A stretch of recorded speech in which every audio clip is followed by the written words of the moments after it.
Bismillahirrahmanirrahim. Now we are going to start chapter number 4, that is economic systems and market methods. Just for a quick reminder, हम इससे पहले part 2 को discuss कर रहे हैं, that is national environmental differences, जो जिसके अंदर हम ये देख रहे हैं कि किस तरह डिफरेंट कंट्रीज वेरी करते हैं with respect to culture, with respect to system of government and legal system, जो उससे पहले 2 चैप्टर्स हमने कवर किए हैं। ये देखने के लिए कि इन चीज़ों के डिफरेंस की वजह से इंटरनेशनल बिजनेस डिसीजंस किस तरह वेरी करते हैं, किस तरह के इश्यूज फेस करना पड़ते हैं मैनेजर्स को बिजनेसेस को मैनेज करने के लिए, और किस तरह उन इश्यूज को रिजॉल्व किया जाता है। उसी सिलसिले के अंदर अब हम कंपैरिजन करने जा रहे हैं इकोनॉमिक सिस्टम्स का और डिफरेंट फैक्टर्स का, जो कि इकोनॉमिक इंडिकेटर्स की फॉर्म में डिफरेंट कंट्रीज शो करते हैं। ये देखने के लिए कि इन्वेस्टमेंट पर्पसेस के लिए कौन सा कंट्री हमें ज़्यादा सूट करेगा, उसके लिए हम ये इकोनॉमिक एनालिसिस परफॉर्म करते हैं। Starting with the learning objectives, first of all इस चैप्टर के अंदर हम देखेंगे कि इकोनॉमिक एनालिसिस ज़रूरी क्यों होता है बिजनेस डिसीजन लेने के लिए। देन हम देखेंगे एक टॉपिक है इकोनॉमिक फ्रीडम का, एक कॉन्सेप्ट है इकोनॉमिक फ्रीडम का, कि जब आप इन्वेस्टमेंट डिसीजन लेने जा रहे हैं तो आपको देखना होता है कि कौन सा कंट्री इकोनॉमिकली कितना फ्री है, हम उसको डिस्कस करेंगे। देन हम different types of economic systems को कैटेगराइज करेंगे। जो भी सिस्टम ऑफ इकोनॉमीज दुनिया के अंदर एग्जिस्ट करते हैं हम उनको वन बाय वन डिस्कस करेंगे, और इन द एंड हम उन लीडिंग इंडिकेटर्स को देखेंगे जो कि इकोनॉमिक एनालिसिस के लिए मैनेजर्स यूज करते हैं। उनके अंदर क्या पॉजिटिव्स हैं क्या नेगेटिव हैं, हम उनको थोड़ा बहुत डिस्कस करेंगे। लेकिन यहाँ पे एक चीज़ मैं इलेबरेट कर दूँ कि हमारा पर्पस इन तमाम लेक्चर्स के अंदर बिजनेस डिसीजंस को अंडरस्टैंड करना होगा, बिजनेस डिसीजन को फोकस करना होगा। इकोनॉमिक कॉन्सेप्ट्स हम सिर्फ याद दहानी के तौर पे या क्विकली उनको लेके चलेंगे। आई विल सजेस्ट कि आप लोग अपने इकोनॉमिक्स के सब्जेक्ट्स के इकोनॉमिक्स की बुक्स को थोड़ा कंसल्ट कर लें, ताकि जहाँ कहीं आपको फर्दर एलेबरेशन की ज़रूरत पड़े, फर्दर उसको क्लैरिफाई करने की ज़रूरत पड़े, आप वहाँ से उसे देख सकें। So we'll start our discussion from the introduction, the why as a manager, why you have to perform economic analysis, क्यों ज़रूरी है इकोनॉमिक एनालिसिस। ऑब्वियसली इसकी रीज़न स्टेट करते हुए एज अ बिजनेस स्टूडेंट हमें पता है कि कोई भी बिजनेस डिसीजन हो वो बगैर इकोनॉमिक डाटा इकट्ठा किए, बगैर फाइनेंशियल इंडिकेटर्स को देखे आप कोई भी बिजनेस डिसीजन नहीं लेते, वेदर वो लोकल मार्केट से मुतल्लक हो या इंटरनेशनल बिजनेस डिसीजन हो, उसमें कोई डिफरेंस नहीं है। सो यहाँ भी इकोनॉमिक एनालिसिस परफॉर्म करने का बेसिक पर्पस यही होता है कि चूंकि आप किसी दूसरी कंट्री के अंदर जाके एक बहुत बड़ी इन्वेस्टमेंट का डिसीजन लेने जा रहे हैं, तो ऑब्वियसली आप पहले ये देखना चाहेंगे कि वो कंट्री इकोनॉमिकली उस तरह स्टेबल है भी कि नहीं।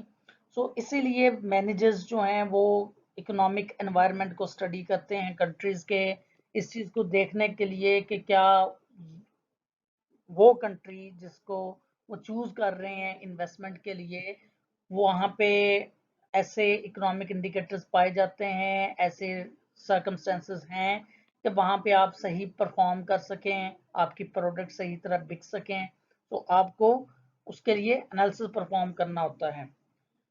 इसी तरह जब आप इकोनॉमिक एनवायरनमेंट को स्टडी करते हैं, डिफरेंट इंडिकेटर्स को, डिफरेंट पावर प्लेयर्स को स्टडी करते हैं, तो आप अच्छी इन्वेस्टमेंट चॉइसेस बना सकते हैं कि अगर आपको इस कंट्री में इन्वेस्ट करना है तो कहाँ करना है, कैसे करना है, किस टाइम पीरियड में करना है, ठीक है, और आपने किस तरह का ऑपरेटिंग सिस्टम अपना डिज़ाइन करना है।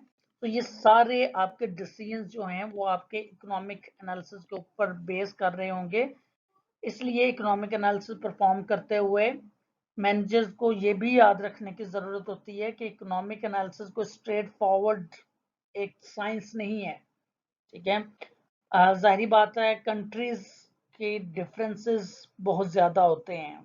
ये सिर्फ आप इकोनॉमिक एनालिसिस अकेला परफॉर्म करें और उसकी बेसिस पर डिसीजन ले लें तो वो डिसीजन आपका ठीक नहीं होगा, क्योंकि इसी चैप्टर से पहले हम डिस्कस करते आ रहे हैं कि कल्चरल डिफरेंसेस की बहुत ज़्यादा अहमियत होती है। तो सिर्फ इकोनॉमिक डाटा इम्पोर्टेंट नहीं होता, बल्कि आपको ये भी देखना पड़ेगा कि अगर किसी कंट्री का इकोनॉमिक डाटा आपके लिए फेवरेबल है तो क्या वहाँ का कल्चर भी आपके लिए फेवरेबल है, क्या वहाँ के लोगों के सिस्टम ऑफ लिविंग जो है या स्टैंडर्ड ऑफ लिविंग है, वहाँ के जो व्यूज़ हैं वो आपकी प्रोडक्ट से मुतल्लक, आपकी कंपनीज के मुतल्लक पॉजिटिव हैं। तो आपको इन चीज़ों को भी कंसिडर करने की ज़रूरत होती है। तो सिर्फ इकोनॉमिक एनालिसिस का डाटा आपके डिसीजन के लिए काफ़ी नहीं होता, you have to remember that. और फिर ये भी याद रखने की ज़रूरत है कि इकोनॉमिक एनालिसिस जो आप परफॉर्म करते हैं वो हमेशा इकोनॉमिक सिचुएशन एक जैसे नहीं रहती। एट वन पॉइंट आपने जो डाटा गैदर किया उसके बेसिस पे जो एनालिसिस किया, क्वाइट पॉसिबल कि जब तक आप इन्वेस्टमेंट डिसीजंस को फाइनलाइज करके एक्चुअल इन्वेस्टमेंट करने जा रहे हैं तब तक इकोनॉमिक सिस्टम जो है या इकोनॉमिक एनवायरनमेंट कंट्री का वो कंसिडरेबली चेंज हो चुका वो चेंज हो सकता है इकोनॉमिक फोर्सेस, मार्केट फोर्सेस की वजह से आ रही हो सकता है वो चेंज किसी पॉलिटिकल चेंज की वजह से आ रही हो। So whatever the situation is you have to be ready for the change, ठीक है। यू कैन नॉट कंसिडर के आपने जो एस्टिमेट्स लगाए हैं वही स्टैंड करेंगे। You have to be ready के इन एस्टिमेट से कहीं कोई चीज़ कम या ज़्यादा भी हो सकती है। सो जब आप प्लानिंग कर रहे हैं आपको अपनी प्लानिंग के अंदर इन चीज़ों को कंसिडर करने की ज़रूरत होती है। देन ऑब्वियसली आपको अंडरस्टैंड करने होते हैं डिफरेंट इकोनॉमिक फोर्सेस के कनेक्शंस को, वो कैसे चेंज होते हैं और उनके चेंज की वजह से आपके बिजनेस डिसीजन के ऊपर क्या कॉन्सिक्वेंसेज आ सकते हैं। देन ऑब्वियसली अगर वो सिचुएशन चेंज हो रही है तो वो उसमें कम बैक भी हो सकता है, लेकिन वो कम बैक किन सिचुएशंस में होगा, किन फैक्टर्स की बेसिस पे होगा, क्या वो फैक्टर्स इकोनॉमिक एनवायरनमेंट में एग्जिस्ट कर रहे हैं कि नहीं, ये सब चीज़ें आपको कंसिडर करने की ज़रूरत होती है अपने एनालिसिस के अंदर। सो इकोनॉमिक एनालिसिस परफॉर्म करते हुए obviously as a business manager आपको अपने कंपनी की कंस्ट्रेंट्स को भी कंसिडर करने की ज़रूरत होती है। अपनी बजट कितना है, प्रोडक्शन कैपेबिलिटी कितनी है, आपके पास ह्यूमन फोर्स कैसी है। तो इन सब कंस्ट्रेंट्स को देखते हुए आपको ये डिसाइड करना होता है कि कौन से कंट्रीज ऐसे हैं जहाँ पे आप सक्सेसफुली अपने इन्वेस्टमेंट को कैरी आउट कर सकते हैं, ठीक है। ऑब्वियसली इकोनॉमिक एनालिसिस उसके अंदर आपको हेल्प जरूर करता है, लेकिन इकोनॉमिक एनालिसिस परफॉर्म करते हुए आपको ये देखने की ज़रूरत होती है कि आपका इकोनॉमिक एनालिसिस सिर्फ चंद इंडिकेटर्स का डाटा नहीं होता, बल्कि पूरा एक इकोनॉमिक सिस्टम होता है। आपको उस सिस्टम की कॉम्प्लेक्सिटी को समझने की ज़रूरत होती है। इवन दो कंट्रीज जहाँ पे सेम इकोनॉमिक सिस्टम कैरी किया जा रहा है वहाँ भी उन सिस्टम्स के अंदर बहुत सारे डिफरेंसेस एग्जिस्ट करते होंगे, आपको वो अंडरस्टैंड करना होता है, जिनको हम मार्केट डायनामिज्म कहते हैं।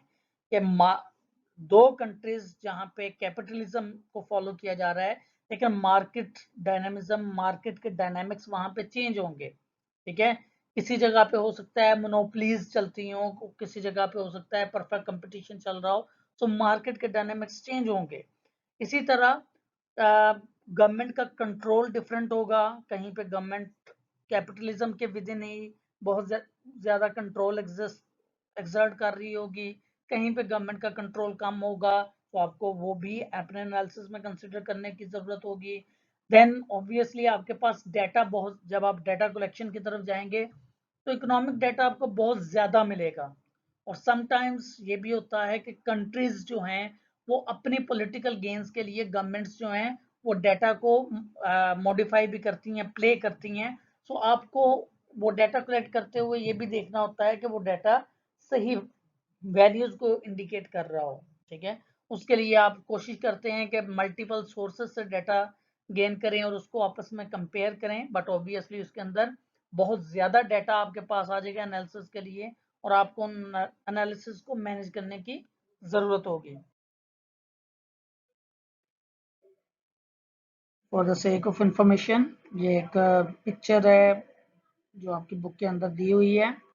इस पिक्चर के अंदर इंडिकेट किया जा रहा है कि किस तरह from first century to now जो पावर ऑफ इकोनॉमी है वो इंडिया से ट्रांसफ़र हुई है यूरोप की तरफ, और यूरोप से फिर यूनाइटेड स्टेट्स, और यूनाइटेड स्टेट्स से अब दोबारा वापस वो एशिया की तरफ आ रही है। तो ये एक just for the purpose of information मैंने ऐड किया है कि जो एक्चुअल इकोनॉमिक इन्वेस्टमेंट लोकेशन है इस वक्त आइडियल दुनिया के तमाम इन्वेस्टर्स के लिए, वो इस वक्त एशियन कंट्रीज है, प्राइमरली इंडिया है, लिटिल बिट पाकिस्तान है, चाइना भी है, लेकिन चाइना में पहले ही बहुत इन्वेस्टमेंट हो चुकी हैं, इसलिए इंडिया प्राइमरली फोकस बना हुआ है दुनिया के तमाम इन्वेस्टर्स का।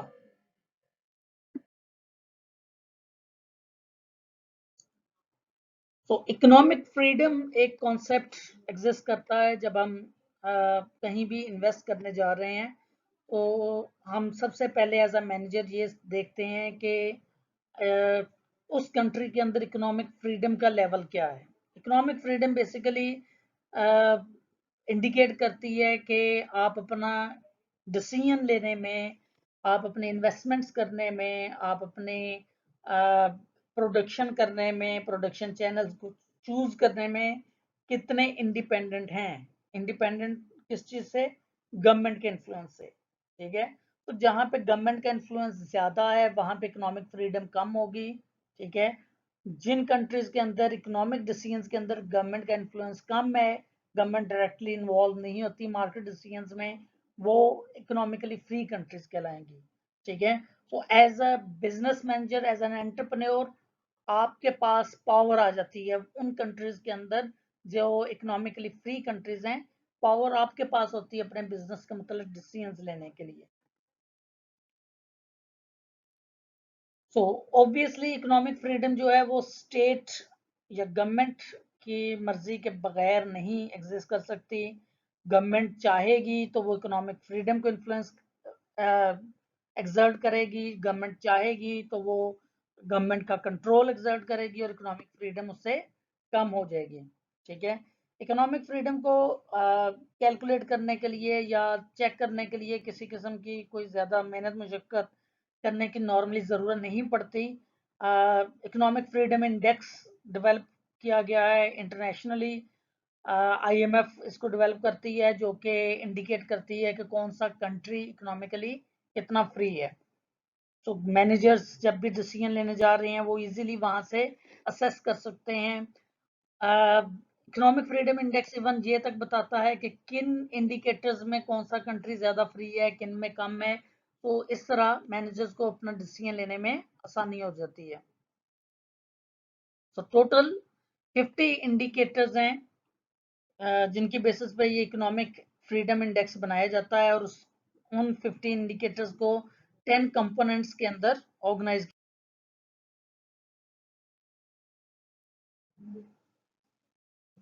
सो सबसे पहले हम ये देखेंगे कि किस तरह सिस्टम ऑफ गवर्नमेंट जो है वो इम्पैक्ट करता है इकोनॉमिक सिस्टम को। लास्ट चैप्टर में हमने सिस्टम्स ऑफ गवर्नमेंट्स के मतलब पढ़ा था कि दो तरह के एक्सट्रीम पाई जाती हैं सिस्टम ऑफ गवर्नमेंट्स में, democratic system of government and totalitarianism. वही इफेक्ट यहाँ पे आता है कि आपका कोई भी इकोनॉमिक सिस्टम डिपेंड करेगा कि गवर्नमेंट सिस्टम कौन सा है। अगर डेमोक्रेटिक सिस्टम ऑफ गवर्नमेंट होगा तो आपका economic system automatically market economy का बन जाएगा। इनको हम थोड़ा आगे चल के डिस्कस करेंगे ये सिस्टम ऑफ इकोनॉमीज को, लेकिन एक मार्केट इकोनॉमी बेसिकली इंडिकेट करती है फ्री इकोनॉमिक, फ्री इकोनॉमी को या कैपिटलिज्म को, कि जहाँ पे बिजनेस डिसीजन आप खुद ले सकते होते हैं। अगर वही टोटलिटेरियनिस्टिक गवर्नमेंट है, कंट्रोल एक्सर्ट करने वाली गवर्नमेंट है, तो ऑब्वियसली वहां पे कंट्रोल्ड इकोनॉमी होगी, ठीक है। आपके इकोनॉमिक डिसीजंस ज्यादातर गवर्नमेंट ले रही होगी, and you as a business manager have to follow those decisions whether they are beneficial for you और नॉट, ठीक है। और अगर एक बैलेंस एग्जिस्ट करता है डेमोक्रेटिक एंड टोटलिटेरियनिज्म का, कि बहुत ज्यादा फ्री डेमोक्रेसी नहीं है और बहुत ज्यादा स्ट्रिक्ट टोटलिटेरियनिज्म नहीं है, तो एक मिक्स्ड इकोनॉमिक सिस्टम एग्जिस्ट करता होगा। तो बेसिकली यही 3 इकोनॉमिक सिस्टम हम आगे चल के डिस्कस करेंगे। अभी के लिए सिर्फ मैं इस स्लाइड को ऐड करने का पर्पस सिस्टम ऑफ गवर्नमेंट का इन्फ्लुएंस शो करना था, ठीक है। तो जैसा कि हम इकोनॉमिक फ्रीडम इंडेक्स की बात कर रहे थे, और हमने पिछली स्लाइड में देखा कि वो इकोनॉमिक फ्रीडम इंडेक्स के 50 इंडिकेटर्स होते हैं। उन 50 इंडिकेटर्स को 10 कंपोनेंट्स में डिवाइड कंबाइन किया जाता है। उन 10 कंपोनेंट्स को 4 कैटेगरीज के अंदर कंबाइन करके वो एक इंडिकेटर क्रिएट किए जाते हैं। हम यहाँ पे ब्रॉडली डिस्कस करेंगे उन 4 कंपोनेंट्स को और उनके 10 कैटेगरीज को। तो फर्स्ट कैटेगरी इसके अंदर आती है रूल ऑफ लॉ की, कि ये देखना हो अगर आपने कौन सा कंट्री कितना इकोनॉमिकली फ्री है, तो सबसे पहले आप देखेंगे कि वहां पे रूल ऑफ लॉ एग्जिस्ट करता है कि नहीं। जितना ज्यादा वहां पे रूल ऑफ लॉ एग्जिस्ट करता होगा, उतनी ज्यादा इकोनॉमिक फ्रीडम वहां पे एग्जिस्ट करती होगी। अब रूल ऑफ लॉ को कैसे जज किया जाता है? प्रॉपर्टी राइट्स के जरिए और फ्रीडम फ्रॉम करप्शन के जरिए, ठीक है। तो दो फैक्टर्स चूज किए जाते हैं category of rule of law को इंडिकेट करने के लिए, दैट इज प्रॉपर्टी राइट्स और freedom from corruption. Second category हमारे पास आती है लिमिटेड गवर्नमेंट की, कि गवर्नमेंट की इंटरवेंशन जो है वो कम से कम होनी चाहिए। गवर्नमेंट का काम इकोनॉमिक डिसीजंस लेना नहीं है, गवर्नमेंट का काम बिजनेसेस को चलाना नहीं है, बल्कि गवर्नमेंट का काम डिफेंस को देखना है, गवर्नमेंट का काम बजट को देखना है, गवर्नमेंट का काम पीपल की वेलफेयर को देखना है, ठीक है। वो काम गवर्नमेंट जो है वो परफॉर्म कर सकती है without directly participating in market decisions. तो जहां पे गवर्नमेंट की इंटरवेंशन मार्केट डिसीजंस में कम से कम होगी, उतनी ज्यादा वहां पे इकोनॉमिक फ्रीडम एग्जिस्ट करती होगी, और जहां पे ज्यादा होगी वहां पे इकोनॉमिक फ्रीडम कम होगी। गवर्नमेंट के इंटरवेंशन को चेक किया जाता है फिजिकल फ्रीडम और गवर्नमेंट स्पेंडिंग के जरिए। गवर्नमेंट अपने जब फिजिकल बजट बनाती है, तो जाहिर बात है उस फिजिकल बजट के अंदर डिफरेंट सेक्टर्स को, डिफरेंट डिसीजन को कंट्रोल किया जाता है टैक्सेस के जरिए, ठीक है। गवर्नमेंट अगर किसी इंडस्ट्री को कंट्रोल करना चाह रही है, तो गवर्नमेंट उसके ऊपर अपने फिजिकल बजट के अंदर हैवी टैक्सेस लगा देगी, ठीक है। फॉर एग्जांपल जैसे पाकिस्तान के अंदर अगर ऑटो इंडस्ट्री को गवर्नमेंट कंट्रोल करना चाह रही है, तो ऑटो इंडस्ट्री के ऊपर 200%, 300% इम्पोर्टेड व्हीकल्स के ऊपर टैक्स लगाया गया, सो दैट के लोग इम्पोर्टेड व्हीकल कम से कम खरीदें, ठीक है। तो ये एक गवर्नमेंट की इंटरवेंशन है, डायरेक्ट इंटरवेंशन है मार्केट फोर्सेस या मार्केट डिसीजंस के अंदर। तो ये जितनी कम होगी उतनी ज्यादा इकोनॉमिक फ्रीडम होगी। इसी तरह गवर्नमेंट स्पेंडिंग, गवर्नमेंट जब अपना बजट बनाती है, तो उस बजट के अंदर गवर्नमेंट स्पेंडिंग का पोर्शन रखती है। वहां भी गवर्नमेंट डायरेक्ट इंटरवीन करती है, कि जिस सेक्टर को गवर्नमेंट फेवर करना चाह रही है या जिस सेक्टर को गवर्नमेंट अपवर्ड पुश करना चाह रही है, गवर्नमेंट अपनी स्पेंडिंग उस सेक्टर से रिलेटेड ज्यादा रखती है, ठीक है। तो बेसिकली लिमिटेड गवर्नमेंट का मतलब ये है कि इन दो एरियाज के अंदर, फिजिकल पॉलिसी के अंदर और गवर्नमेंट के बजट के अंदर, एनुअल बजट के अंदर जो एलोकेशंस हैं वो जस्टिफाइड होनी चाहिए। वो किसी खास पर्टिकुलर सेक्टर को कंट्रोल करने के लिए या किसी खास मार्केट के मैकेनिज्म को आल्टर करने के लिए नहीं होनी चाहिए, बल्कि वो ओवरऑल इकोनॉमिक ग्रोथ को सपोर्ट करने के लिए होनी चाहिए। जितना कम गवर्नमेंट इंटरवीन करेगी इन दो कैटेगरीज के जरिए, उतना ज्यादा इकोनॉमिक फ्रीडम एग्जिस्ट करती होगी। थर्ड कैटेगरी हमारे पास आती है रेगुलेटरी एफिशिएंसी की, कि गवर्नमेंट जो है वो अपने रूल्स एंड रेगुलेशंस को इम्प्लीमेंट करने में कितनी एफिशिएंट है। उसके अंदर सबसे पहले आ जाएगी लेबर फ्रीडम, के लेबर को कितनी प्रोटेक्शन दी जा रही है, देन बिजनेस फ्रीडम आ जाएगी। ये देखा जाएगा कि बिजनेसेस को कैरी ऑन करने के लिए आपको बार बार गवर्नमेंट से इजाज़त तो नहीं लेनी पड़ती। बहुत सारे जो सेक्टेरियल या ब्यूरोक्रेटिक हूप्स होते हैं उनको फॉलो करने की ज़रूरत तो नहीं है। देन नंबर 3 पे मॉनेटरी फ्रीडम आ जाएगी कि आपका बैंकिंग सिस्टम कितना फ्री है। अगर आपका बैंकिंग सिस्टम फ्री है तो ऑब्वियसली वो फ्रीली मेरिट के ऊपर हर बिजनेस को लोन्स देगा, इसलिए बिजनेसेस के लिए लोन को सिक्योर करना प्रॉब्लम नहीं होगा। लेकिन अगर वो फ्री नहीं है तो वो गवर्नमेंट के डिसीजंस के मुताबिक लोन डिसबर्स कर रहा होगा, ऑब्वियसली वहां पे आपको लोन सिक्योर करना प्रॉब्लम बन जाता है।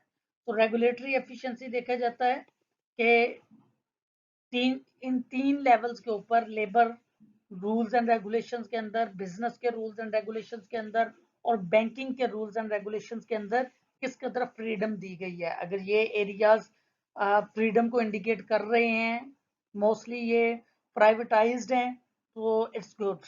अगर नहीं, गवर्नमेंट का इन्फ्लुएंस है इनमें, तो इकोनॉमिक फ्रीडम कम होगी या एग्जिस्ट नहीं करती होगी।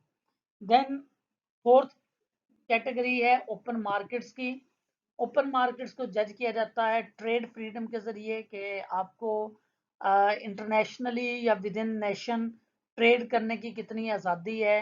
क्या आप अपना गुड्स जो हैं फ्रीली एक सूबे से दूसरे सूबे में, एक स्टेट से दूसरे स्टेट में, एक कंट्री से दूसरी कंट्री में मूव कर सकते हैं कि नहीं।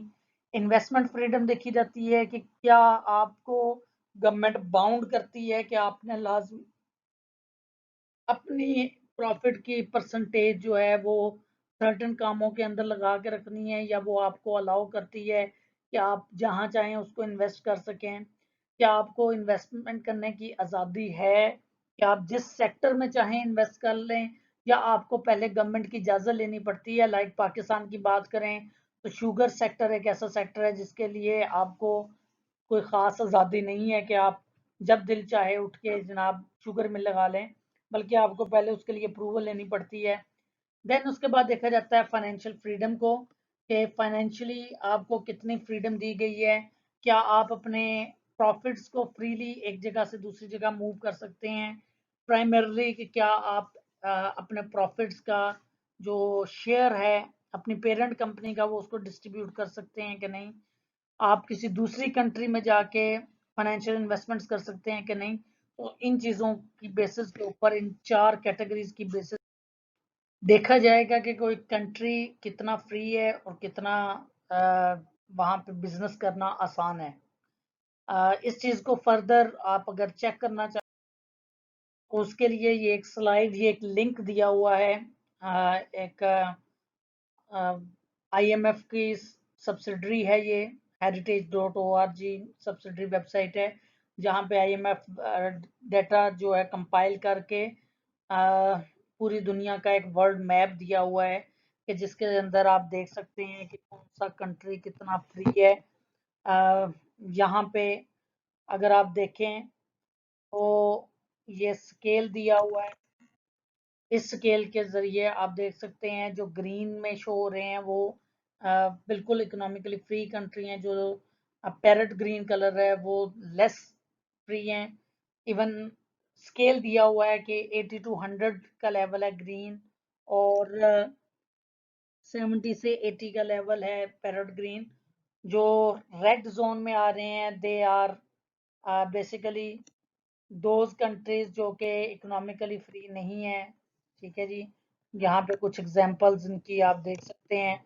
बेसिकली मोस्टली वो कंट्रीज जहाँ पे टोटलिटेरियनिज्म एग्जिस्ट करता है उनको economically non free country declare किया जाता है।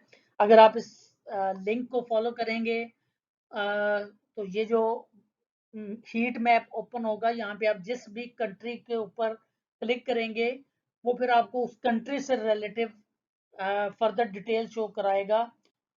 जैसा कि वो डिटेल अगर आप यहाँ पे नीचे कंसिडर करें तो ये लीगल सिस्टम में कंट्रीज कितने फ्री हैं, सिस्टम ऑफ गवर्नमेंट कैसा है वहाँ का, ये इन्वेस्टमेंट डिसीजंस आप कितने फ्रीली ले सकते हैं, बैंकिंग सेक्टर कितना फ्री है। तो डिफरेंट इंडिकेटर्स के अंदर आपको कंट्रीज का डेटा प्रोवाइड किया जाएगा। तो इट वुड बी गुड कि अगर आप इसको थोड़ा सर्च आउट करें अपने तौर पे और इसको देखें, डिफरेंट कंट्री का डाटा यहाँ से कलेक्ट करने की कोशिश करें। This was end of lecture 1। ठीक है, आपके जो भी क्वेश्चंस हों, जो भी क्यूरीज हों, उनको ज़रूर गूगल क्लासरूम के अंदर प्लेस करें और ताकि हम उनको डिस्कशन के अंदर ला सकें। और इसके अलावा अब कोशिश करें ज़रा कि आप लोगों को इकोनॉमिक्स के अंदर जो कुछ पढ़ाया जा रहा है या पढ़ाया जा चुका है उसको थोड़ा आप रिवाइज करें, क्योंकि यहाँ पे हम जो आगे आने वाले टाइम में इकोनॉमिक इंडिकेटर्स को डिस्कस करेंगे, हम उनको बहुत ब्रीफली डिस्कस करेंगे क्योंकि हमारा मेन फोकस बिजनेस इम्प्लीकेशंस को देखना है, ना कि उन इकोनॉमिक इंडिकेटर्स की डेफिनेशंस और डिस्कशंस में जाना। So it would be good कि अगर आप इकोनॉमिक्स के सब्जेक्ट को थोड़ा ओपन करके उन इंडिकेटर्स को जो यहाँ पे बताए जाएंगे उनकी डिटेल्स इकोनॉमिक्स की बुक्स के अंदर से देख लें। ठीक है, thank you very much, have a nice day, Allah Hafiz.